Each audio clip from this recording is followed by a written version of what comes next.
Ma'am बहुत बार होता है कि हमें पेन हो रहा होता है और हम एज़ अ पेशेंट आपसे कंप्लेन भी करते हैं, बट हमें कभी-कभी खुद चीज़ें कन्फर्म नहीं होती हैं कि वो पेन नर्व में है या फिर किसी मसल में।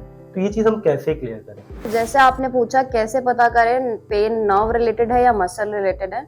देखिए विद टाइम चीजें बढ़ती हैं। जैसे ट्रॉमेटिक इंजरी या किसी चोट की वजह से कोई ट्रॉमा है तो अचानक से नर्व हो सकती है अफेक्ट हो, वो हम इन्वेस्टिगेशन से कंफर्म करते हैं। बट जैसे आम लोग आते हैं उन्हें विद टाइम पेन आ रहा है तो चीजें विद टाइम बढ़ती है। जैसे आप काम कर रहे हो, आपको पहले स्टिफनेस है तो फिर वो मसल रिलेटेड है। इसमें हम पेशेंट को सेशंस द्वारा उनको पेन कम करते हैं मसल्स में और उनको स्ट्रेचिंग पे रखते हैं। पर जब आप विद टाइम आपका पेन बढ़ने लगे और जैसे गर्दन में है, हाथों में आने लगे, हाथों में सुन्नपन, झंझनाहट महसूस होना, ताकत कम लगना या देर तक हाथों में दर्द बना रहना, तब हम कहते हैं कि उसको वो नर्व रिलेटेड है। कभी भी पेन रेडिएट हो तो वो हम हमेशा नर्व से रिलेटेड, नर्व से जोड़ कर देखते हैं।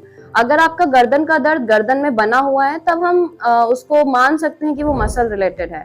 ऐसे ही अगर कमर का दर्द है और तो हम मानते हैं कि पेशेंट देर तक बैठा है, उसको मसल स्पैज्म है, उसकी मसल स्ट्रेंथनिंग की जरूरत है। पर अगर वो दर्द पैरों में आ रहा है तब हम उसको रेडिकुलोपैथी से जोड़ कर देखते हैं।